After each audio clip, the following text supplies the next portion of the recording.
Assalamualaikum warahmatullahi wabarakatuh. Halo semuanya, sebelum saya membahas materi tentang harmonisasi sains dan agama bagi guru SMA, saya akan memperkenalkan diri terlebih dahulu ya. Kan ada pepatah yang mengatakan tak kenal maka tak sayang. Perkenalkan, nama saya Sayla Sulfiani dengan nomor NIM 2042418. Di sini saya akan menjelaskan materi tentang arti penting harmonisasi sains dan agama bagi guru SMA yang termasuk dalam mata kuliah harmonisasi sains dan agama. Materi harmonisasi sains dan agama sangat penting bagi guru SMA karena memiliki dampak signifikan terhadap pembentukan pemikiran siswa dan kualitas pendidikan secara keseluruhan, dan dapat mengembangkan pemahaman yang holistik tentang dunia. Guru memiliki peran kunci dalam menjelaskan bahwa sains dan agama meskipun memiliki fokus dan metode yang berbeda dan dapat saling melengkapi dalam memberikan wawasan yang lebih mendalam tentang realitas. Berikut ini adalah beberapa alasan mengapa penguasaan materi ini sangat penting. Yang pertama, memupuk pemahaman menyeluruh dan seimbang. Dalam sains dan agama sering dianggap sebagai dua domain yang terpisah dan bahkan bertentangan. Namun, dengan mengharmoniskan keduanya, guru dapat membantu siswa memahami bahwa ilmu pengetahuan dan iman tidak boleh saling bertentangan. Pengetahuan sains mencakup fakta-fakta empiris tentang alam semesta, sedangkan agama menawarkan pedoman moral dan spiritual.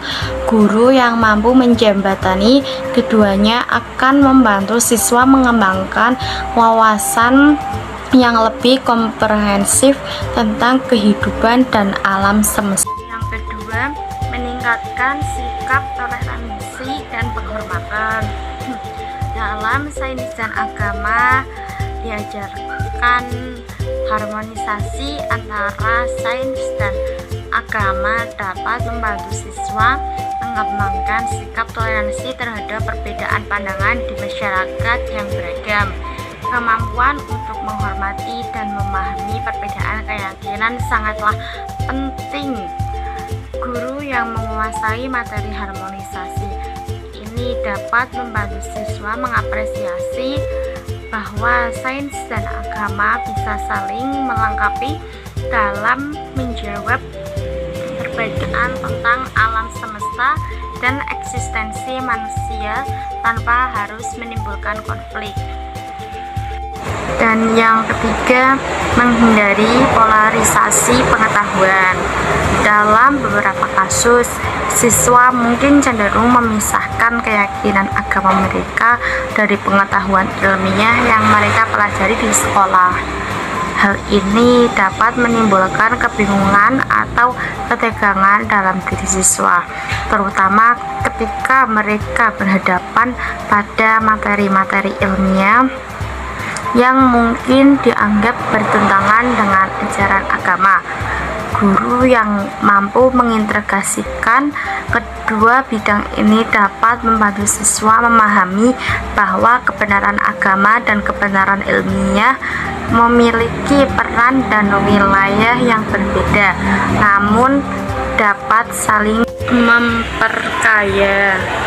Nah, dan selanjutnya yang keempat, menjadi contoh berpikir kritis dan reflektif. Guru yang menguasai harmonisasi sains dan agama dapat menjadi contoh bagaimana berpikir kritis dan reflektif dalam menghadapi pertanyaan-pertanyaan besar tentang kehidupan. Mereka dapat mengajarkan siswa untuk tidak hanya menerima secara mentah-mentah, tetapi juga untuk menyusun hubungan antara fakta-fakta ilmiah dan nilai-nilai spiritual. Dengan demikian, siswa belajar untuk mengasihi dan mengeksplorasi secara mendalam tanpa menimbulkan konflik internal. Dan selanjutnya yang kelima, mengidentifikasi pengetahuan dengan kehidupan sehari-hari. Sains seringkali dipandang sebagai sesuatu yang teoritis dan jauh dari kata kenyataan kehidupan sehari-hari, sedangkan agama lebih terkait dengan kehidupan praktis dan nilai-nilai moral. Dengan menguasai materi harmonisasi sains dan agama, guru dapat menunjukkan kepada siswa bagaimana pengetahuan ilmiah dapat diterapkan dalam kehidupan sehari-hari sesuai dengan panduan moral yang mengajarkan agama. Misalnya, konsep konservasi lingkungan dapat dipelajari dari sisi sains sekaligus didukung oleh ajaran agama tentang tanggung jawab manusia dalam menjaga ciptaan Tuhan. Selanjutnya yang keenam, memperkuat karakter siswa. Pendidikan tidak hanya bertujuan untuk mencerdaskan intelektual siswa, tetapi juga membentuk karakter mereka. Harmonisasi antara sains dan agama bisa menjadi fondasi yang kuat dalam membentuk karakter siswa yang berintegritas, jujur, dan bertanggung jawab. Dengan memahami bahwa sains mengajarkan kebenaran berdasarkan bukti dan agama memberikan panduan moral, siswa akan tumbuh dengan kemampuan berpikir kritis sekaligus memiliki landasan etika yang kuat. Yang ketujuh, mengatasi konflik pemikiran di era modern. Di era modern di mana informasi begitu mudah diakses, siswa seringkali terpapar berbagai pandangan yang berbeda tentang sains dan agama. Beberapa di antaranya mungkin menimbulkan kebingungan atau bahkan menantang keyakinan agama mereka. Guru yang mampu mengajarkan harmonisasi ini bisa menjadi penengah yang baik, memberikan kerangka berpikir yang rasional dan spiritual, sehingga siswa tidak terjebak dalam konflik pemikiran yang berlarut-larut. Dan yang terakhir, membentuk pendidikan yang holistik. Pengajaran harmonisasi sains dan agama juga mendukung pendidikan yang holistik, yaitu pendidikan yang tidak hanya berfokus pada aspek akademis, tetapi juga aspek spiritual dan moral. Dengan demikian, siswa tidak hanya diajak untuk mengejar pengetahuan, tetapi juga diarahkan untuk menjadi individu yang seimbang secara intelektual dan emosional.